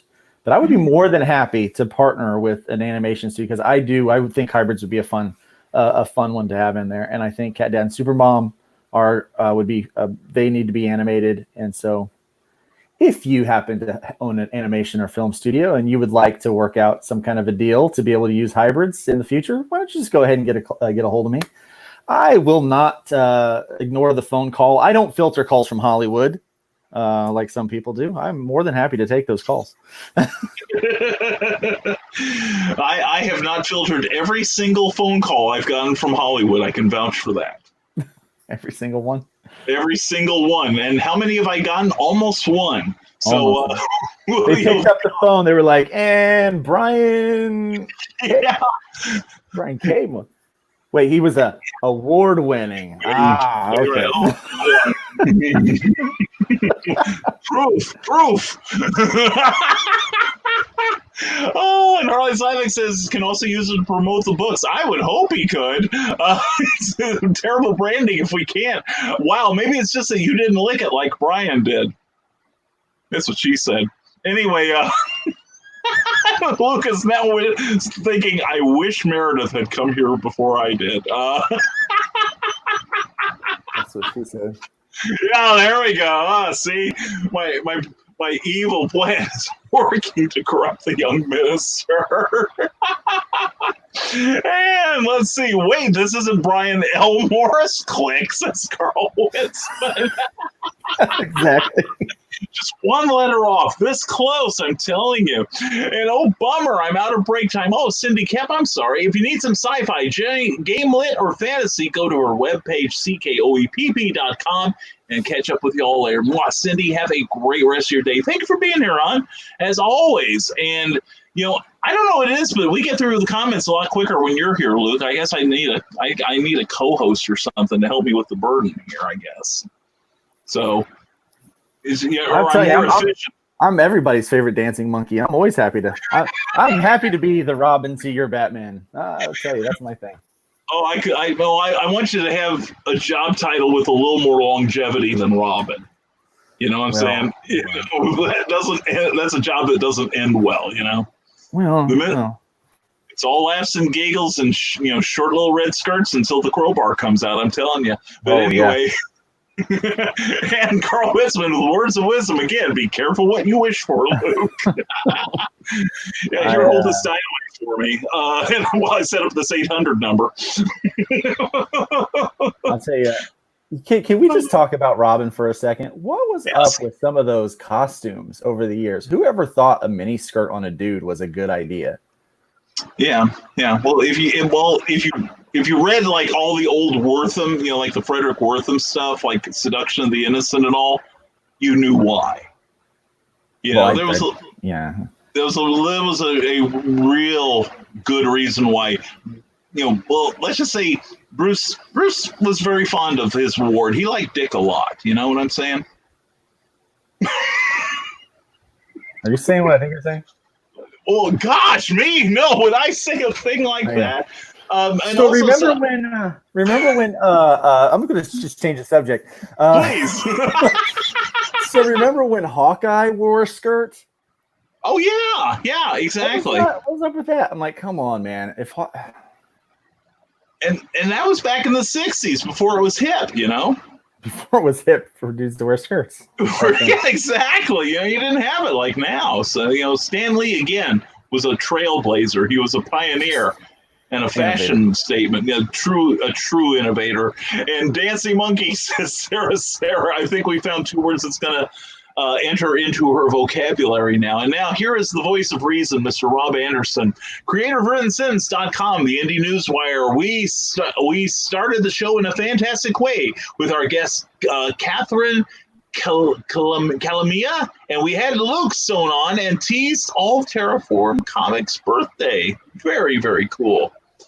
While I've monopolized his time and made him question his life choices. Anyway, Meredith Longren says there's a Geek Insider promotion for a bad guy nonsense deck of Mark Rienzo cards at there is that address there, and easy tasks get you more entries to win. Very cool.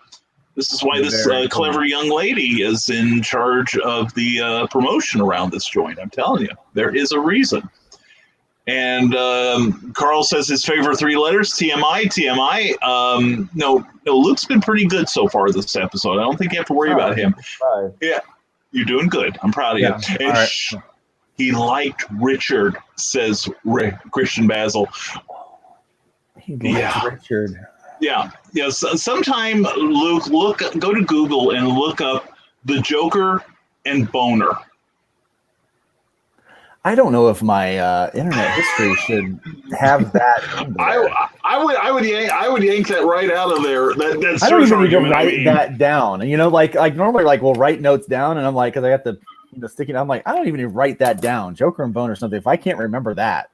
Yeah, you see, there was a 1950s comic where the Joker pulls off a caper that the Batman, of course, foils, and so everyone, this shows you how language can change over the years, and so everyone was saying,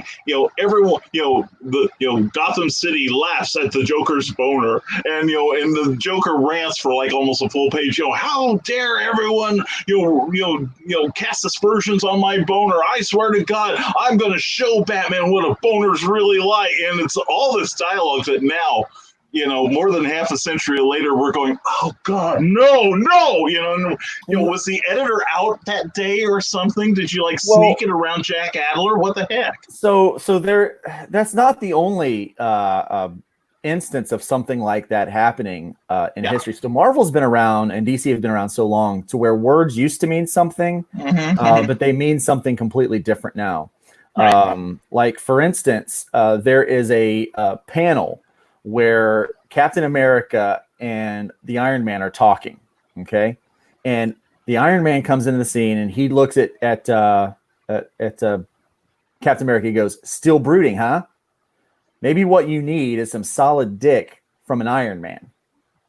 And then Captain America responded by saying, "Maybe I do, Shellhead. Maybe I do." So solid dick back then was slang for straight talk. That's not what it means now. No. So when I read my old comics, sometimes it's an all new adventure, and it's and it's funny.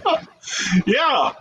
And there's this little voice in the back of your head saying they sold this to 10-year-olds. And I'm like, it's like there's this scene in The Office where Michael comes in and they've got a big box that delivers. "I've got a big box. Yes, I do. I've got a big box. How about you?" And then Erin Hannon, she goes, "I've got a big box. Yes, I do. I've got a big box. How about you?" And then Oscar Martinez looks and he goes, "I don't think you know what you're saying." And I think that's realistic. I think now that's when I read those, I'm like, you don't know what you're saying. That doesn't mean the same thing now that it did then. So Well, it's funny, sometimes things just slip in, so to speak, that, the reason why the bad printing from years past, you could never name anyone Clint Flicker, because the letters would run together. So, let your imagination roam.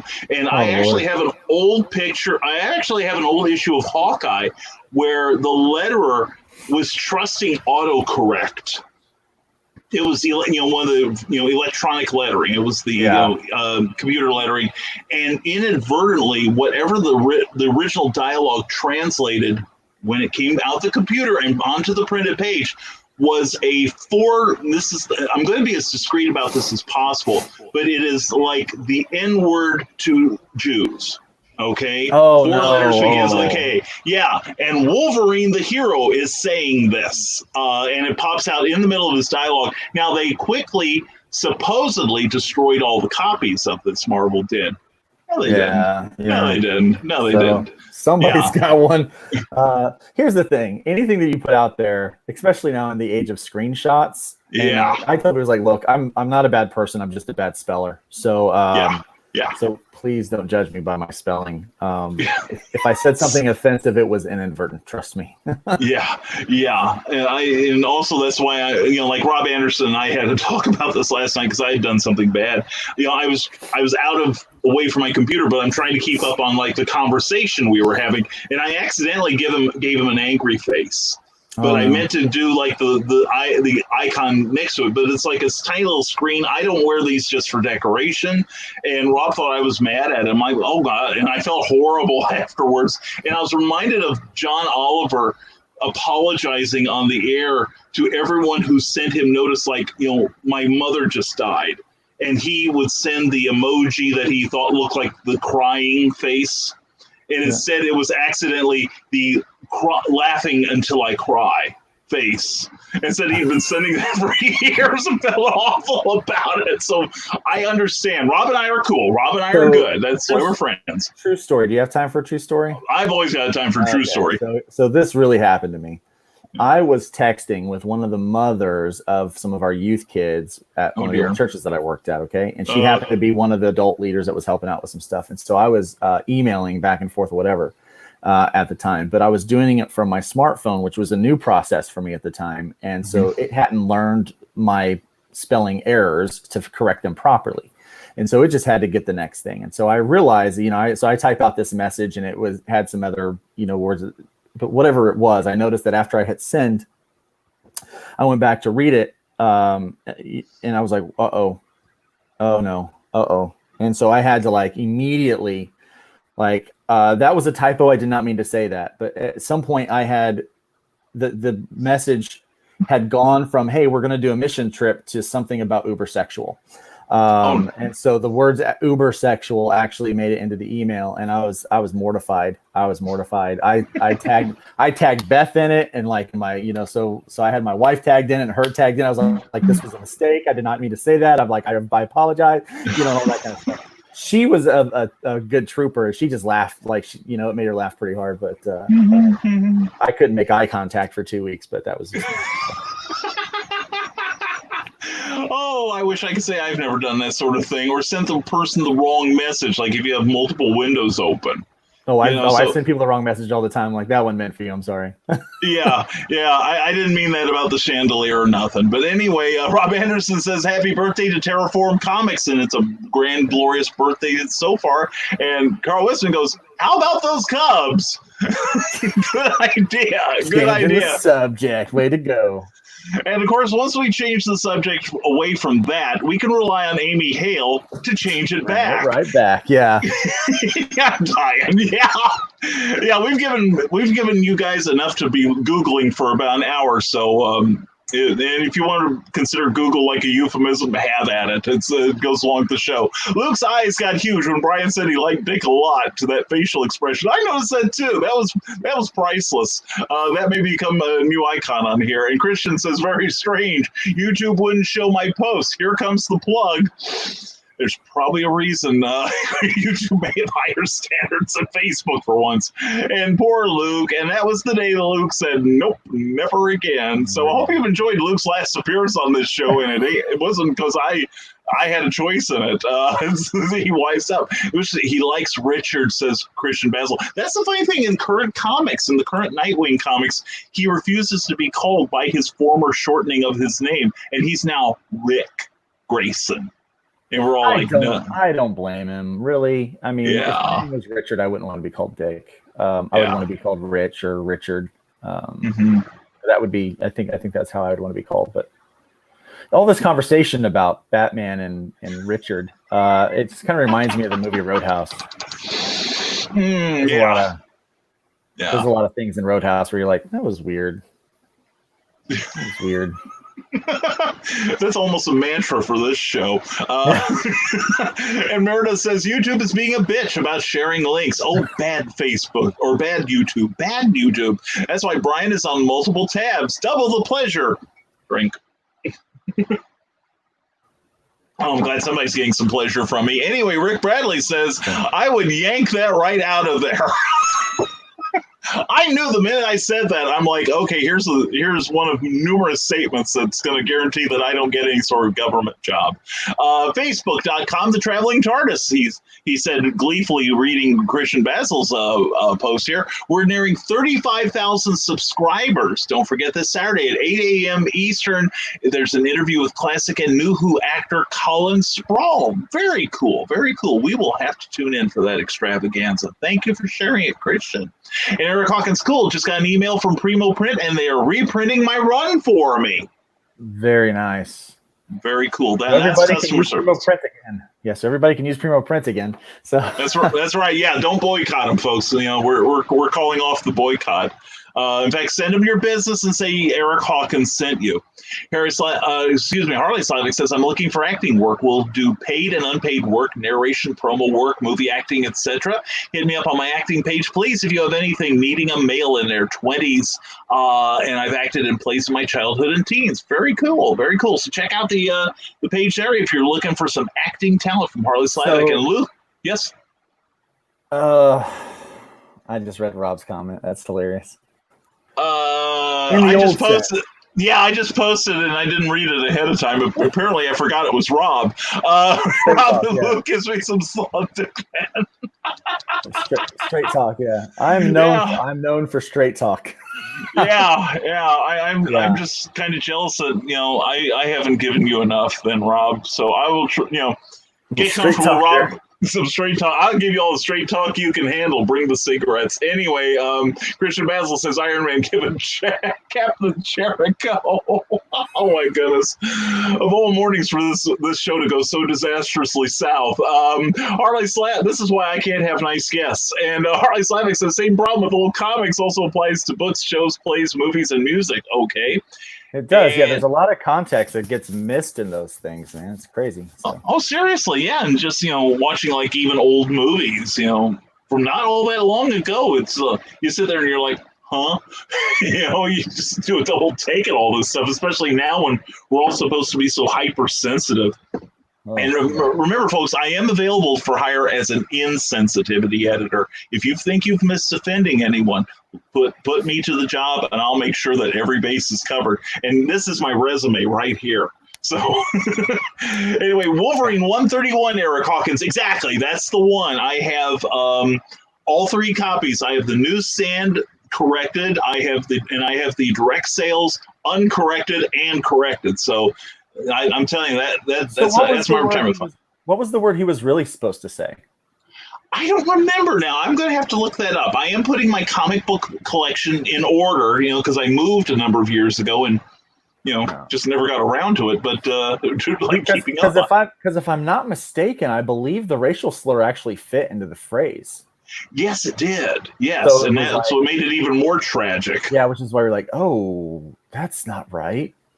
Yeah. Yeah, that's a bad thing. I'm going to have to hunt that up this weekend. That sounds like a job for Brian, like he needs more. And don't you hate it when you type one thing and you mean your mother? I mean another. Yeah. I do too.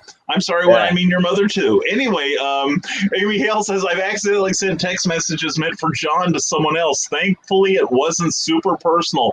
Oh, and and I thought it was me you loved. Anyway, Ken Keller, hey Ken, how you doing, brother? Hey, Rick Grayson, that's new to me. Yeah, the current Nightwing series, he has been shot. Mr. Grayson has been shot in the head and has apparently lost his memory. And Dan Jurgens has been doing some good writing on that book, so it is good, and it's available in trade paperback and also on Hoopla.com if you don't want to spend any money on this crap. Well, so, you know, after this show, I hope I get shot in the head and I lose my memory. So. I'm just kidding. I'm just kidding. The trauma will kick in any second, brother, and you'll be safe. Everybody will be reminding you of the show, and you'll be like, I don't remember it. So, another guy named Luke. See, I have a twin brother. Oh, is that it? Yeah. It's like years ago, I went into one of my former places of employment, of which there are many, call them Legion, and I said hello to my replacement behind the counter because we're friends. And I came back in a couple hours later for something else, and he's like, "I thought you were here earlier." And I said, "That's my evil twin." He starts yelling, "Don't lie to me! You're the evil twin." I couldn't deny it. So anyway, there are so many "that's what she said" jokes in here. Hard Slavic, yeah, you could sprain something trying to keep up with all of them. And Sarah says, I got to run to do more work, but thanks, Brian and Luke, for a great show. Love you both. Love you too, honey. And the rest of the Nevermorians, hashtag bring cookie home. Thank you, sweetheart. And Amy says, Christian, that means Amy sends unsuper personal texts, and those are the ones I want to see. Don't we all? And Amy Hale, I save all the embarrassing stuff just for you, Brian. And fortunately, I have no sense of shame as far as you're concerned, so this works out well. And getting shot in the head is unhealthy, says Ken Keller. That is a lesson to be learned from comics. Who says that modern comics cannot be educational? You know, it reminds me of the old song by Curtis Mayfield, Freddy's Dead, from the Superfly soundtrack, where he sings, I don't want to be like Freddy now, because Freddy's dead. I'm like... Wow, talk about truth to power. And Rob Anderson says, here is a list of the Kickstarters and IndieGoGos from indie creators now crowdfunding at the creator of RenSins.com. Check it out. And I'll just leave that to your imagination, says Amy Hale. No, you want it in a safer place than that.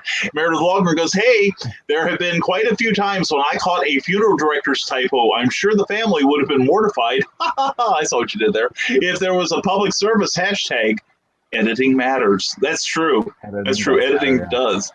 And of course, Carl Witzman channels his inner George Takei. Oh my. So anyway, Luke, I tell you what, we caught up with the comments. Why don't you talk a little bit about Terraform Comics and why it's so awesome, and give latecomers a little taste of what is to come. Yeah. Okay. Well, so Terraform Comics, it's we've got over 100 years of combined experience in comics and writing and publishing and marketing. There are 6 of us, and so you might have heard a few of these names even in the chats today. There's Meredith Logren, who is in charge of all of our kind of media and stuff like that. And then we've got a guy named Eric Hodson, who is our art director, and he does a comic called Dreaded Dinosaur Man. And he's an amazingly talented individual. We've got a guy named Varian Grant, who is the head of Indie Volt Comics, and who has a huge readership and or listeners from all over the world. So we are taking this global, my friends. And he is in charge of distribution. And then we've got Rob Anderson, who is our logistics manager, and he takes care of helping make sure that we are getting our sales and helping creators with the logistics of doing conventions and things like that. Then obviously we've got Brian K. Morris, and Brian K. Morris is our kind of the liaison to the fan, so to speak. And then I am the editor. And there's 6 of us that are working together, and we've got some other contracts, agreements working out with some new creators that are going to be coming in and publishing something underneath the Terraform Comics brand. And so we're really excited about it. And this is kind of our official launch day. We've been working for a couple of weeks trying to get some of this stuff worked out. And we just can't wait to really put out some really good books for you guys. We've got some great titles. Cat Dad and Supermom is going to be officially published or distributed through Terraform Comics. And then Hybrids, the Sons of Gods, will have their new home there, obviously. Then we've got Scarlet Trace, and then we've got the Dreaded Dinosaur Man is going to be having a print version of the comic come out through Terraform Comics. And we've got a lot of other stuff that's in the works and coming down the line, some collaborations between some of the creators that are in the group, but then also with other people that are outside of it. We've got some great artists that are lined up to work with us, like Brian Dawson is going to be doing some work, and he's helping us out.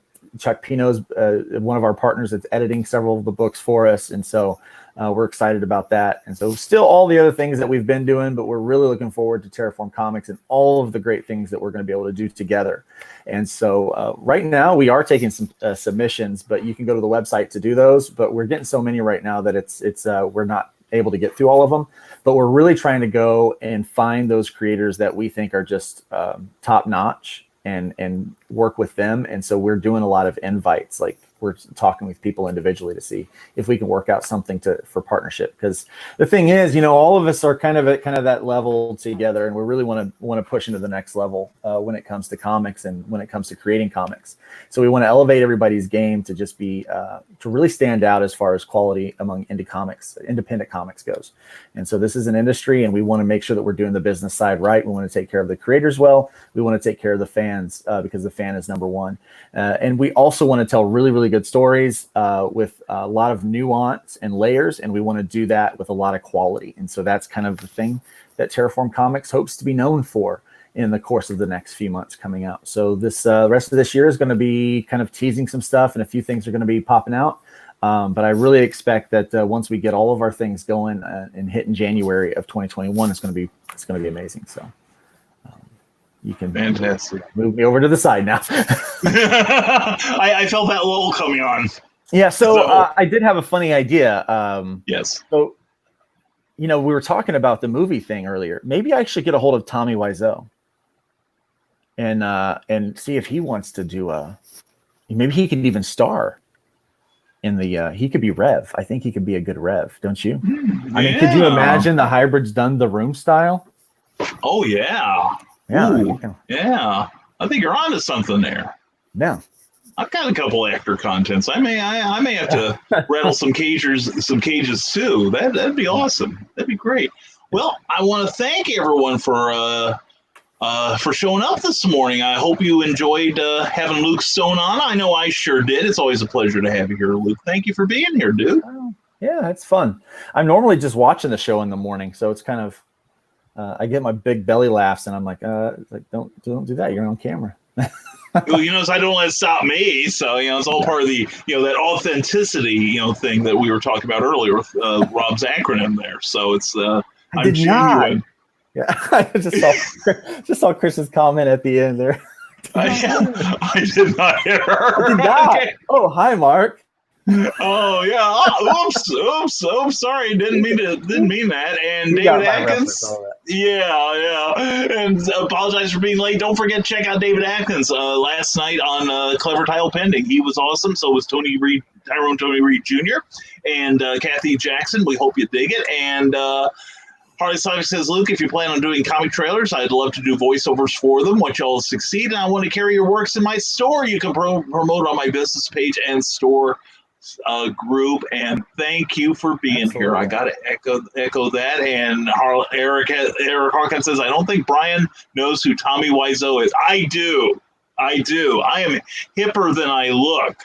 I know these things. I'll be running to Google after the show is over. Anyway, he's a big fan of his work. Yeah, that's what I hear. Yeah, that's I'm thinking, do I know who he is? Oh yeah, that one. Yeah, so he for real did some auditions for Joker. That's right. And they're up on YouTube, and you should definitely check those out because they are priceless, man. Oh, kind of like the what he is to acting, what William Hung is to vocalizing, right? Yeah, man, he's got a solid heart for it. He's got passion. Passion, and it comes out. I bet it does, and I bet they wish he picked it up, cleaned it off, and put it back where it came from, right? Oh yeah. Oh yeah. And you are tearing me apart, Luke. You're tearing me apart. Not and the room is strange. Yeah. like that's any sort of news, right? So anyway, we're going to close out the show now. Again, thank you again, Luke Stone of Luke Stone Studios. Check him out. Tell people where they can check him out, please. Definitely, you can find me at lukestonestudios.com. You can find information over there. I'll be editing that website here soon so that you can get some contact to Terraform Comics. But right now, what I really want you to do is I want you to go over to terraformcomics.com right now. Well, as soon as we turn off the show, right? But as soon as you're done here, I want you to go right now.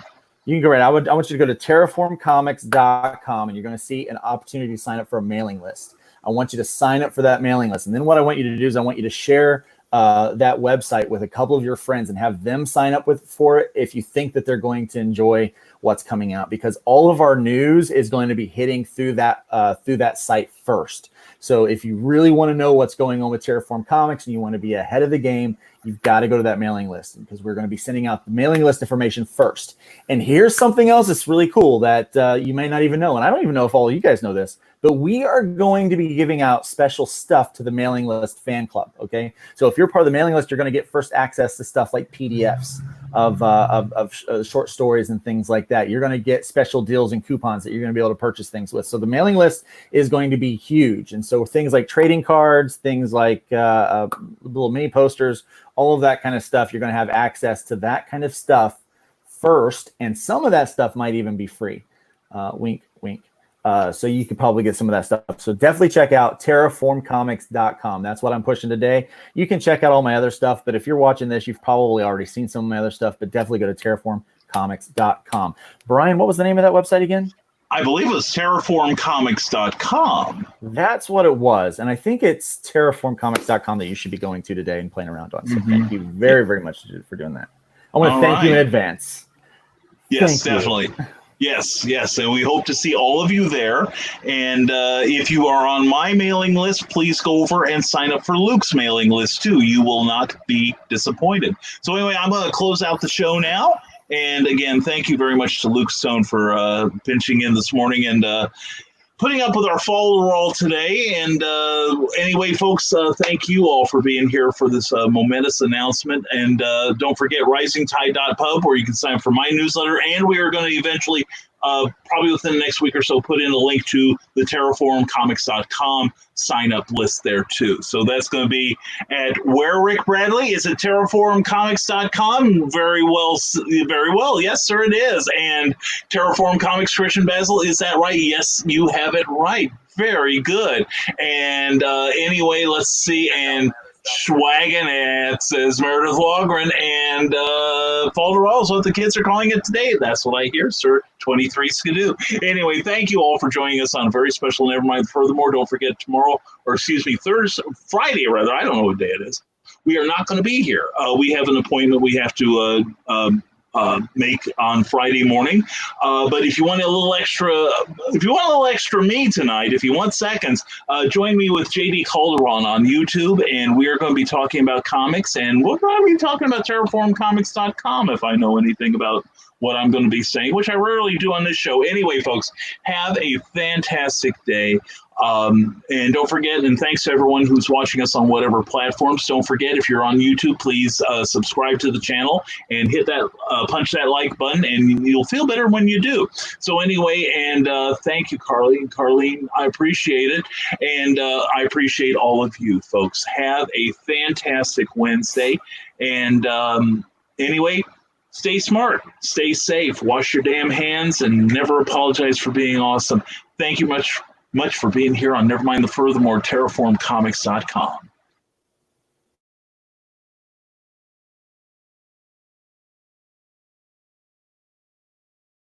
Now comes the part where we throw our heads back and laugh. Ready? Ready!